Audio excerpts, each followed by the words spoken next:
안녕하세요, 차플레이 이영빈입니다. 랜드로버 디펜더의 끝판왕, 디펜더 옥타입니다. 옥타라는 이름은 우리가 다이아몬드의 결정구조 이름을 가리켜서 정팔면체 형태 옥타 헤드럴 구조라고 이야기하잖아요. 거기서 영감을 받은 이름이라고 합니다. 그만큼 최고로 강인하고 최고로 단단한 모델이라는 뜻인데요. 랜드로버 디펜더 옥타, 과연 이름에 맞는 성능을 갖춘 차인지 랜드로버 디펜더 옥타 시승기 끝까지 함께 하시죠.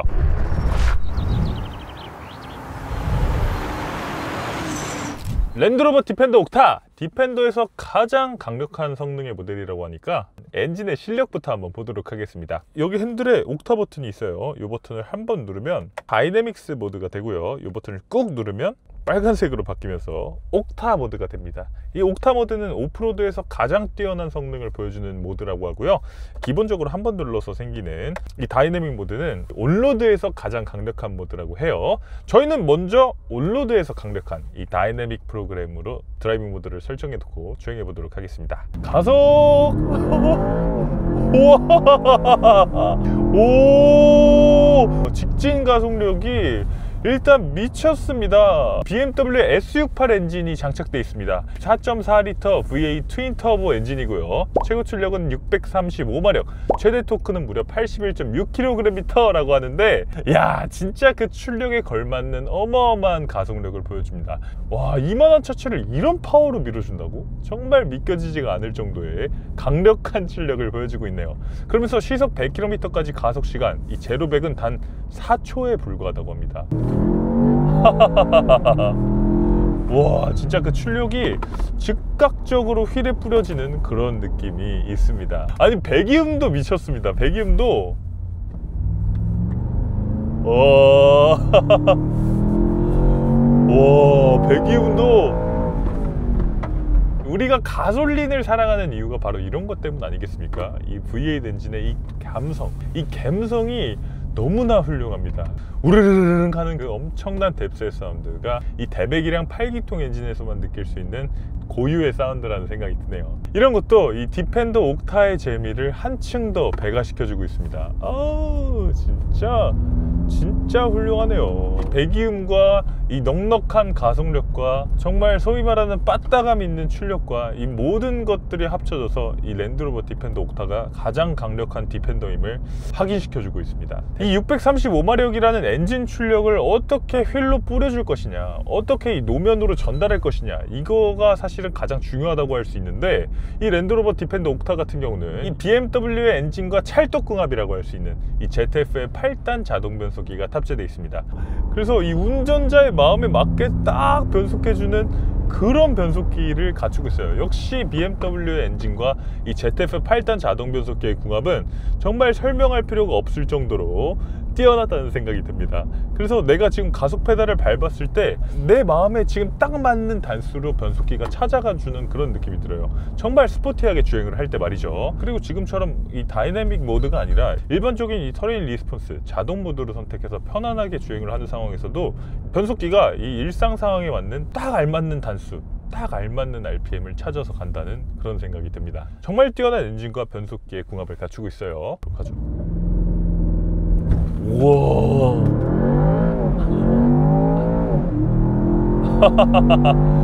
야, 이 변속기의 반응을 보세요. 정통 오프로드 SUV라고는 믿기지 않을 정도로 이 엔진과 변속기의 반응만은 기본적으로 BMW M에서도 끝판왕 모델 이 M8과 같은 엔진과 같은 변속기가 들어가기 때문에 그 수준에 걸맞는 정말 뛰어난 가속력과 변속 응답성을 보여주고 있습니다. 그리고 지금 랜드로버 디펜더 옥타의 이 엔진의 응답성은 정말 즉각적입니다. 기본적으로 터보렉이 거의 느껴지지 않아요. V8 엔진의 V형 실린더 안에 터보차저가 2개 장착되어 있는 이 트윈 터보 구조를 갖추고 있어서 배기 팁에서부터 터보차저까지의 거리가 극단적으로 짧다 보니까 기본적으로 터보렉이 최소화될 수밖에 없는 물리적인 구조를 갖추고 있고요. 그럼에도 불구하고 이 핫베이 구조를 채택한 자동차도 0점 몇 초의 미세한 딜레이는 발생될 수 있잖아요. 그러니까 그 딜레이까지 해소하기 위해서 48V 마일드 하이브리드 전기 모터가 또 달려 있습니다. 그래서 그 0.0 몇 초의 딜레이는 전기 모터가 없애주는 그런 역할을 하고 있어요. 그래서 지금 가속 페달을 밟았을 때 느낌이 정말 극단적으로 딜레이가 없는 그런 느낌이 듭니다. 사실 저는 한편으로 랜드로버의 인제니움 엔진이었다면 과연 이런 느낌이 들었을까라는 느낌이 들기도 해요. BMW가 오랫동안 만들어오고 오랫동안 개선해온 이 SU8 엔진이 장착됐기 때문에 이런 높은 수준의 가속 실력을 보여주는 게 아닌가 생각됩니다. 랜드로버 디펜더 옥타에는 디펜더 최초로 레인지로버의 6D 다이내믹스 서스펜션이 적용됐습니다. 앞뒤 피칭, 좌우 롤링, 그리고 위아래 힙잉, 이 6가지를 잡아냈다고 해서 6D 다이내믹스 서스펜션이라고 하는 겁니다. 그러니까 일반적인 자동차에는 코너링을 할 때 차가 한쪽으로 쏠리는 것을 방지하기 위해서 소위 말하는 안티롤바, 이 스테빌라이저가 장착되어 있습니다. 이 차의 좌우를 묶어버리는 쇠막대기라고 할 수 있죠. 그런데 그 스테빌라이저가 있기 때문에 생기는 한계들이 있습니다. 특히 디펜더 같은 오프로드 자동차는 이 4바퀴가 각각 자유롭게 움직여줘야 되는데, 이 스테빌라이저라는 쇠막대기를 통해서 좌우 바퀴를 묶어버리면 이 한쪽 바퀴가 눌렸을 때 한쪽 바퀴가 떠버리는 이런 현상이 발생할 수 있겠죠. 그래서 그 한쪽 바퀴가 뜨는 현상을 방지하기 위해서 랜드로버는 일단 기본적으로 이 스테빌라이저를 삭제시켰습니다. 그리고 나서 4바퀴의 에어스프링과 유압 댐퍼를 복잡한 유압 회로로 이 4바퀴를 연결시켰어요. 그래서 스테빌라이저 없이도 4바퀴가 유압의 힘으로 작동되도록 만들었습니다. 4개의 각각의 바퀴를 제어할 수 있는 시스템이기 때문에 훨씬 더 진보한 시스템이라고 할 수 있습니다. 그래서 이 6D 다이내믹스 서스펜션에서 우리가 가장 먼저 느끼게 되는 가장 큰 장점은 바로 승차감입니다. 이 4개의 바퀴가 각각 제어가 되는 시스템이기 때문에 한쪽 바퀴가 범프를 만나도 그 바퀴가 순식간에 쑥 하고 빠졌다가 다시 올라오는 이런 움직임이 가능해지기 때문에 이 승차감에 있어서 한없이 부드러운 그런 느낌을 느낄 수가 있어요. 그래서 지금 이런 도로에서 주행해 봤을 때 승차감이 정말 부드럽습니다. 노면의 어떤 크랙이라든지 과속 방지 타고 이런 것들을 만났을 때 이 노면의 충격을 아주 효과적으로 걸러내주고 있는 그런 것들을 볼 수 있어요. 이 에어 서스펜션과 6D 다이내믹스 서스펜션이 완벽하게 조화됐다는 생각이 듭니다.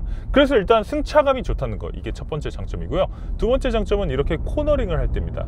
코너링을 할 때 기본적으로 바깥쪽 바퀴가 눌리게 되잖아요. 그런데 이 6D 다이내믹스 서스펜션은 이 눌리는 쪽의 바퀴에 유압힘을 쭉 줘서 이 차체가 펴지도록 만드는 겁니다. 그래서 결론적으로 이렇게 코너링을 지금 하는 상황에서 차체가 거의 수평을 유지합니다. 기울어지는 느낌이 거의 없어요. 그래서 정말 이 차체 거동이 안정화된다는 그런 느낌을 딱 받아요. 지금 이런 코너 진짜 와인딩 코너잖아요. 이 산길의 구불구불한 코너에서도 차체가 수평을 유지합니다. 안정적인 거동, 예쁜 거동을 만들어내고 있는 걸 볼 수 있습니다. 자, 그리고 이 6D 다이내믹스 서스펜션이 장착되면서 또 하나의 장점은 브레이킹입니다. 자, 그러면서 지금 지금 브레이킹 실력도 대단합니다. 다시 한번 가속했다가 브레이크를 밟아볼까요? 지금 차가 정말 단숨에 감속이 되는 그런 느낌이 있네요. 2.5톤에 가까운 공차 중량과 거대한 차체를 가지고 있는 차, 게다가 무거운 V8 엔진과 이 8단 자동 변속기가 앞쪽에 다 몰려있는 이런 구조를 생각해 봤을 때 랜드로버 디펜더 옥타의 제동 성능은 정말 놀랍게 느껴집니다. 기본적으로 전륜에 브렘보의 6P 브레이크 시스템이 탑재되어 있고요. 400mm에 달하는 대구경 디스크가 적용되어 있어서 여러모로 지금 브레이킹에 있어서도 아주 안정적으로 이 차를 잡아 세울 수 있도록 만들어내고 있는 걸 볼 수 있네요. 대단합니다. 우리가 일반적으로 브레이킹을 하면 이 노즈 다이브 현상이 발생하잖아요. 이 앞바퀴가 눌리기 때문에 그런 거죠. 그런데 랜드로버 디펜더 옥타의 6D 다이내믹스 서스펜션은 코너링을 할 때와 마찬가지로 앞쪽 댐퍼가 많이 압축됐을 때 유압의 힘을 이용해서 이걸 펴주는 시스템을 갖추고 있기 때문에 이 노즈 다이브 현상이 극단적으로 억제되어 있는 걸 볼 수 있습니다. 그래서 급하게 브레이킹을 하는 상황에서도 차가 절대 앞으로 심하게 기울어지지 않아요. 이런 것들도 이 랜드로버 디펜더 옥타에 잘 어울리는 기술이라고 할 수 있겠죠. 자, 그러면 외관 디자인도 한번 살펴보도록 하겠습니다. 일단 컬러가 진짜 멋있습니다. 아니, 어떻게 이렇게 고급스러우면서 멋지고 유니크한 컬러를 만들어낼 수 있는지 정말 놀랐습니다. 이 컬러 이름은 페트라 코퍼라는 컬러인데요. 페트라는 그리스어로 바위라는 뜻입니다. 그리고 요르단에 있는 이 암석 도시, 여기의 이름이 또 페트라이기도 하죠. 그래서 그 바위, 암석 이런 곳에서 영감을 받은 구리 빛깔의 컬러라고 해서 페트라 코퍼인데, 이 페트라 코퍼의 컬러가 진짜 묘합니다. 진짜 그 구리 색깔이기도 하고 뭔가 햇빛을 받으면 약간 초록색으로 보이는 것 같기도 하고, 특히 오늘 같은 가을 날씨에는 정말 잘 어울리는 컬러라는 생각이 드네요. 그리고 지금 차도 옥타가 되면서 훨씬 더 커졌습니다. 얼마나 커졌냐면 일단 지상고 같은 경우가 28mm가 더 올라갔습니다. 그리고 무엇보다 도광 능력을 수심 1m까지 이 차가 들어갈 들어갈 수 있도록 만들면서 이 지상고를 28mm 더 높여놓은 걸 볼 수 있고요. 그리고 지금 전폭 같은 경우도 68mm가 더 커졌습니다. 이미 기존 디펜더도 이 팬더가 이렇게 부풀려져 있는 거, 이런 것들이 근육질이고 굉장히 멋있다고 생각했는데 이번 디펜더 옥타에서는 조금 더 오버 팬더가 적용됐습니다. 와, 이 와이드 팬더가 어마어마하고 이렇게 휠이 살짝 이렇게 삐져나와 있는 거, 이런 것들도 디자인 디테일이죠. 법규를 위해서 이런 식으로 플라스틱 클래딩을 덧대놨고 차가 굉장히 안정적인 자세를 취하는 것처럼 느끼도록 디자인되어 있는 걸 볼 수 있어요. 자, 그리고 저는 개인적으로 디펜더의 디자인이 너무나 멋있다고 생각하는 이유가 클래식 디펜더에 있던 그 헤리티지 요소들, 그 디자인 유산들을 그대로 이어가고 있기 때문입니다. 예전 클래식 디펜더 때부터 디펜더의 헤드램프는 이렇게 사각형 안에 원형 램프가 있는 구조였어요. 원형 램프가 두 개가 별도로 위치해 있는 그런 구조였죠. 지금 디펜더도 그때 그 헤리티지를 그대로 이어가고 있습니다. 일단 사각형 구조가 있고 그 안에 원형 헤드램프가 있고 이 옆에 별도의 두 개의 램프가 또 있는 이런 식의 구조를 현대적으로 재해석해서 적용해 놓고 있는 거, 이런 것들이 이 과거와의 접점을 만들어내고 있다는 점에서 저는 아주 멋진 디자인이라는 생각이 들고요. 엔진룸도 한번 열어보도록 하겠습니다. 일단 엔진룸에 디펜더 옥타의 로고가 그려져 있습니다. 그리고 여기 선이 8개가 이렇게 쭉쭉쭉쭉 나와 있죠. 자, 이 엔진 같은 경우는 BMW 엔진입니다. BMW의 가장 최신의 8기통 엔진 S68 엔진이 장착돼 있어요. 여기 보면 엔진 코드네임이 나와 있습니다. S68B44B 해서 BMW XM 그리고 M5에 들어가고 있는 엔진이 지금 여기 랜드로버 디펜더 옥타에도 적용됐습니다. 원래 S68B44A라고 해서 BMW XM하고 M5용으로 이 원래 엔진이 있고요. 그리고 B44B는 원래는 레인지로버용으로 BMW가 공급하는 엔진이었는데 이 레인지로버용 엔진이 이제는 디펜더 옥타에도 적용되어 있는 걸 볼 수 있네요.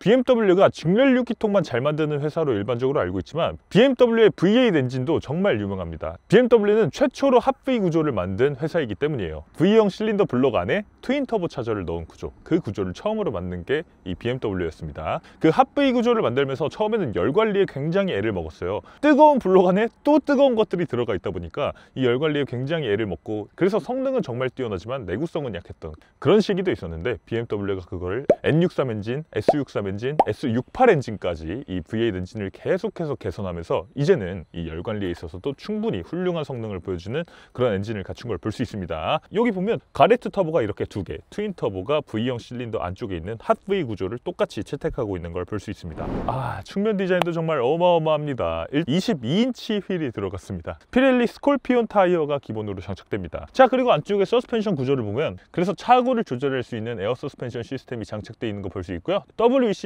구조 자체도 조금 더 견고해졌습니다. 여러 가지 차의 승차감이나 조종 안정성을 더 개선시키기 위한 그런 설계가 적용되어 있는 걸 볼 수 있어요. C필러 부분에 이런 식으로 옥타의 로고가 들어가면서 더 고성능 모델이라는 걸 보여주고 있기도 하고요. 자, 그래서 후면 디자인도 살펴보면요, 일단 전체적으로 클래식 디펜더의 디자인 요소 그대로 이어오고 있죠. 이 전체적인 실루엣이라든지 아니면 이 테일램프 구조라든지 이런 것들이 이 과거의 이야기를 계승하고 있는 그런 멋진 느낌이 들고요. 요즘 차에서는 쉽게 볼 수 없는 이 스페어 타이어도 매달아 두고 있어서 요즘은 사실 굳이 스페어 타이어를 붙이고 다니지 않아도 되는데도 이런 것들을 붙이고 다닌다는 게 굉장히 럭셔리한 디자인 요소로 느껴지기도 합니다. 자, 랜드로버 트렁크는 이런 식으로 열립니다. 그래서 전동식 트렁크는 아니지만 이런 식으로 살짝만 힘을 줘도 열리는 이런 식의 트렁크 해치를 갖추고 있고요. 기본적으로 VDA 기준 972L의 넉넉한 공간을 제공해주고 있습니다. 그리고 트렁크 바닥 같은 경우도 이런 바닥 소재가 의도적으로 적용돼 있어서 짐 같은 거를 그냥 이렇게 밀어 넣어도 전혀 문제가 없는 그런 아주 탄탄한 내구성이 있는 소재를 적용해주고 있는 거 볼 수 있고요. 그리고 2열 시트를 폴딩하게 되면 트렁크 공간이 최대 2277L까지 확장됩니다. 그래서 골프백을 최대 4개, 보스턴백도 4개를 실을 수 있는 아주 넉넉한 공간을 보여주고 있네요. 짐을 넣고 빼기 편하도록 에어 서스펜션을 활용해서 차고를 낮춰주는 기능, 이런 것들도 제공해주고 있어요. 자, 2열에 들어왔습니다. 야, 정말 패밀리카로서 부족함이 없네요. 일단 제가 키가 185cm인데 이 주먹 2개가 들어갈 정도로 레그룸 넉넉하고요. 저처럼 신장이 비정상적인 사람들도 누구나 편하게 탈 수 있는 2열 공간을 보여주고 있네요. 와, 이 정도면 최고의 럭셔리 패밀리카라고 해도 손색이 없을 만큼 넉넉한 공간을 보여주고 있어요. 그리고 기본적으로 프레임 바디 SUV이다 보니까 이런 식으로 이 센터 터널이 많이 올라오지 않은 것도 볼 수 있어요. 그래서 2열 승객이 꽤 편안하게 넉넉하게 이 장거리 주행을 할 수 있는 그런 공간을 갖추고 있는 것도 볼 수 있네요. 멋집니다. 이런 식으로 이렇게 가운데 시트를 내려서 4대2 대 4 폴딩을 통해서 긴 짐을 수납할 수 있는 거, 이런 것들은 또 하나의 장점으로 느껴지기도 하네요. 자, 그리고 2열 승객을 위한 별도의 실내 온도도 설정이 가능합니다. 이쪽 3존 공조 시스템을 사용하고 있는 거, 이런 것들도 볼 수 있고요. 그 밑에는 USB-C 타입 충전 케이블도 2개씩이나 적용해주고 있는 걸 볼 수 있습니다. 저는 여기에 추가로 한 가지 아쉬운 점이 있다면 2열에 통풍 시트가 없다는 거. 에이, 2열에 통풍 시트 있는 차 뭐 있다고 그러세요 하시는데, 이 차는 2억이 넘는 차입니다. 이런 부분들 아쉬워해도 되겠죠. 약간의 아쉬움으로 느껴지기도 합니다. 자, 1열에 들어와 보기 전에 1열이나 2열에 들어올 때 제 개인적으로 좀 아쉬운 부분은 이 전동식 사이드 스텝이 없다는 거예요. 이게 워낙 클래식한 모델이다 보니까 그런지는 몰라도 측면에 전동식 사이드 스텝이 없어서 이렇게 그냥 올라가야 되는 거, 저 같은 사람한테는 괜찮지만 다른 여성분들이나 이런 분들이 타실 때는 약간의 불편함으로 느껴질 수도 있을 것 같습니다. 물론 그 불편함이 럭셔리함을 만드는 요소이기는 하지만 이 승하차의 편의를 위해서 전동식 사이드 스텝이 설치되어 있었으면 어땠을까 하는 그런 생각도 해보게 되네요. 자, 그리고 1열엔 이쪽에는 별도의 손잡이가 없는데 이쪽 부분에 손잡이가 있어서 이쪽 부분을 잡고 이렇게 탈 수 있도록 만들어 놓고 있습니다. 제가 일단 랜드로버 디펜더 옥타의 실내에서 꼭 말씀드리고 싶은 부분은 바로 이 가죽입니다. 이 가죽의 품질이 미쳤죠? 와, 진짜 이 소재감이 그 어떤 가죽보다도 훨씬 더 고급스럽습니다. 이 가죽은 세미 아닐린 가죽인데요. 세미 아닐린이라는 이름처럼 이 풀 아닐린의 약간 세미 버전이라는 뜻입니다. 그러니까 이 세미 아닐린 가죽은요, 기본적으로 이 가죽의 원피를 고를 때부터 상처나 흠집이 거의 없는 그런 최상급 원피를 기본적으로 사용하고요. 거기에 투명한 아닐린 염료로만 염색을 하는 겁니다. 그리고 나서 그 위에 코팅을 아주 얇게 하는 거예요. 원래 풀 아닐린 가죽은 코팅을 안 해야 됩니다. 그런데 그렇게 하면 내구성이 너무나 떨어지기 때문에 이 자동차용 시트에는 세미 아닐린 가죽이라고 해서 그 위에 코팅을 아주 얇게 바르는 겁니다. 이 시트를 만져봤을 때, 그리고 시트에 앉아봤을 때 이 촉감이 정말 부드러운 그 가죽의 질감이 느껴집니다. 그래서 여기에 별도의 퀼팅이나 파이핑이 화려하게 돼 있지 않은데도 이 소재감 하나만으로 아주 고급 느낌을 만들어내고 있습니다. 자, 인포테인먼트 시스템 같은 경우는 PV 프로 인포테인먼트 시스템이 들어갔습니다. 원래 랜드로버, 레인지로버는 인컨트롤 시스템이라는 자체 개발 이 인포테인먼트 시스템을 사용했었잖아요. 그게 아주 악명이 높았죠. 툭 하면 고장 나오고 화면 안 나오고 렉 걸리고 정말 여러 가지 문제가 있는 시스템이었고, 그거에 대해서 불만을 가지시는 분들이 상당히 많았는데, 그러다 보니까 랜드로버에서는 개발 방향을 바꾸게 됩니다. 우리가 이거를 잘할 수 없다는 것을 인정하고 LG전자에 외주를 맡긴 거예요. 그래서 LG전자가 이 인포테인먼트 시스템을 만들어줬습니다. 이렇게 되면서 최소한 기존의 랜드로버 인컨트롤 인포테인먼트 시스템보다는 훨씬 더 성능이 좋아졌습니다. 내비게이션, 전화, 미디어, 사용자가 가장 많이 사용하는 이 3분할 디스플레이를 적용하고 있고, 그리고 이 PV 프로 인포테인먼트 시스템의 가장 큰 특징 중에 하나는 모든 기능을 투터치 안에 해결한다는 데 있어요. 예를 들어서 내가 엔진의 설정을 다이내믹하게 하고 싶다라고 했을 때는 여기를 한 번 터치하고 그 다음에 여기서 한 번 더 터치하면 이런 식으로 엔진이 다이내믹하게 바뀌는 모든 기능을 투터치 안에 할 수 있도록 하는 투터치 컨트롤 시스템을 탑재하고 있어요. 그래서 이제는 이 랜드로버라고 해서 예전만큼 고장이 잘 나는 인포테인먼트 시스템은 아니라는 거 여러분들이 알고 계시면 좋을 것 같고요. PV 프로 인포테인먼트 시스템이 들어오면서 무선 애플 카플레이랑 무선 안드로이드 오토도 적용해주고 있는 걸 볼 수 있습니다. 내 핸드폰과 차를 연결해서 자연스럽게 사용할 수 있다는 것도 또 하나의 장점으로 느껴지기도 하네요. 자, 그러면 이 차의 사운드는 어떤지 음악도 한번 들어보도록 하겠습니다.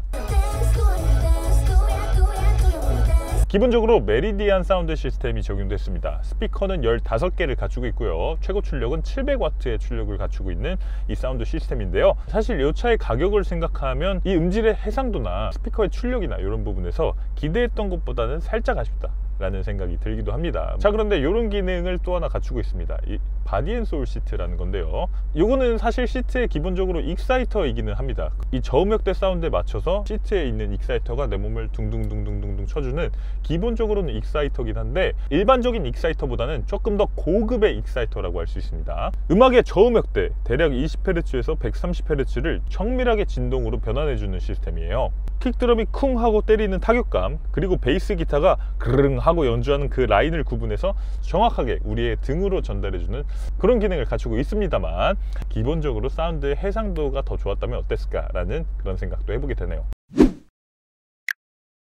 자, 이렇게 360도 서라운드 뷰, 룰로드에서는 그냥 주변 360도 환경만 보여주는데 오프로드 모드를 선택해서 이 버튼을 누르게 되면 클리어 사이트 뷰라는 게 보이게 되죠. 그러니까 앞부분 보닛을 투명하게 보이게 하는 이런 모드도 지원이 됩니다. 자, 그래서 가보도록 하죠.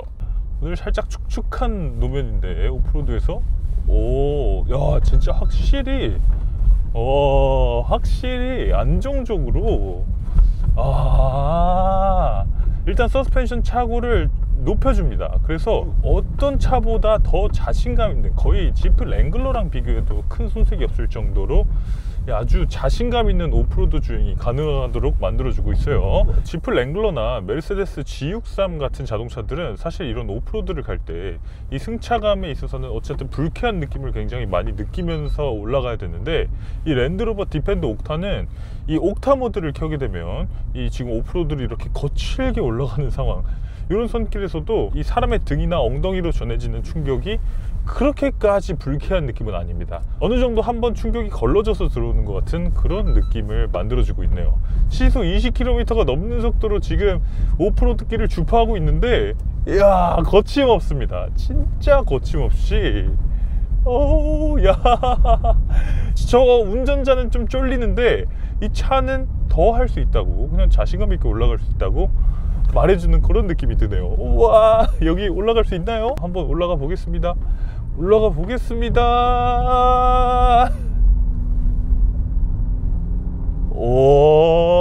아니, 너무 거뜬하게 올라가니까 살짝 당황스러운데요. 우리가 SUV를 타고 오프로드에 가기 망설여진 이유는 이 차가 오프로드에 과연 잘 달릴 수 있을까 하는 그 불안감 때문이잖아요. 이 랜드로버 디펜더 옥타는 너무나 쉽게 오프로드를 주파해 주니까, 바이크에도 그런 게 있잖아요. 산뽕에 취한다는 그런 말이 있는데, 랜드로버 디펜더 옥타를 타다 보면 그런 산뽕에 빠지게 될 것 같기도 합니다. 자, 그리고 이런 기능도 있습니다. 오프로드 모드 전용 크루즈 컨트롤 기능입니다. 이 버튼을 누르면 오프로드 크루즈 컨트롤이 됩니다.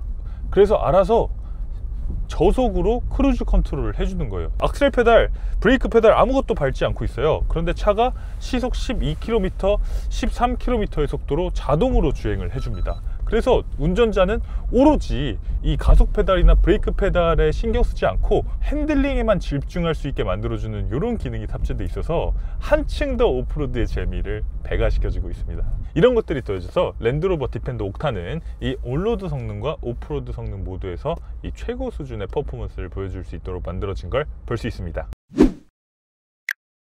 랜드로버 디펜더 옥타의 아쉬운 점 없지는 않습니다. 일단 가장 아쉬운 건 연비죠. 사실 8기통 엔진 자동차에서 연비가 나쁘다고 아쉽다고 하는 게 무슨 의미가 있겠습니까마는, 일단 지금 연비를 보면 공인 연비 같은 경우는 7km/L로 인증을 받았습니다. 연료통이 90L니까 1회 풀 주유로 갈 수 있는 주행 가는 거리가 한 630km 정도 된다는 건데요. 실연비를 저희가 지금 봤을 때는 13.5L/100km입니다. 대략 7.2km/L 정도의 연비를 보여주는 걸로 나오고 있네요. 그런데 사실 요거는 저희가 지금 워낙 여유로운 시골길을 달리기 있기 때문에 그런 거고요. 만약에 서울 강남 한복판에서 이 차를 탄다 라고 한다면 이 차의 연비는 3km/L, 4km/L 때까지 뚝뚝 떨어집니다. 마일드 하이브리드 시스템이 적용이 됐지만 어쨌든 기본적으로 대배기량 8기통 자동차이기 때문에 연비가 좋지 않다는 거 약간의 아쉬움으로 느끼시는 분들도 계실 것 같습니다. 물론 이 가격의 자동차, 그리고 8기통의 자동차를 타면서 연비를 따지는 거는 사실 이치에 맞는 일은 아니긴 하지만요. 그리고 랜드로버 디펜더 옥타에서 가장 아쉬운 부분은 이 어댑티브 크루즈입니다. 운전자 보조 시스템이 가장 아쉬워요. 제가 지금 어댑티브 크루즈를 작동시켰는데요, 앞차와의 차간거리를 조절해주는 시스템은 잘 탑재가 돼 있고, 지금처럼 앞에 차가 끼어드는 상황에서도 잘 봐줍니다. 그리고 부드럽게 감속해주고 제가속도 부드럽게 다시 제가속을 해줘요. 그런데 여기서 제가 지금 아쉬운 부분은 차선 중앙 유지가 없습니다. 지금 레인키핑 어시스트, 이 차선 이탈 방지 보조만 장착이 돼 있고 차선 중앙을 유지해주는 시스템이 탑재가 되어 있지 않아요. 그래서 차가 차선을 그냥 벗어나면 튕겨내주는 이런 기능만 갖추고 있습니다. 이 차 가격이 얼만데 지금 차선 중앙 유지가 빠졌다는 게 믿기지가 않는데 진짜 없습니다. 이런 부분들은 이 랜드로버 디펜더 옥타의 가장 치명적인 아쉬움으로 느껴지기도 하네요. 네, 지금까지 이렇게 랜드로버 디펜더의 끝판왕 디펜더 옥타를 시승해 봤는데요. 시작 가격은 2억 2,497만 원부터 물론 사악한 가격이기는 합니다만, 그럼에도 불구하고 온로드, 오프로드 모두에서 최고의 성능을 보여주고 또 컴포트함, 프리미엄함까지 갖춘 자동차라는 점을 생각해 봤을 때 이 가격 나름대로 일리 있는 가격이라는 생각이 들기도 합니다. 여러분들의 생각은 댓글로 자유롭게 남겨주시고요. 오늘 차플레이는 여기서 인사드리겠습니다. 이영빈이었습니다. 감사합니다.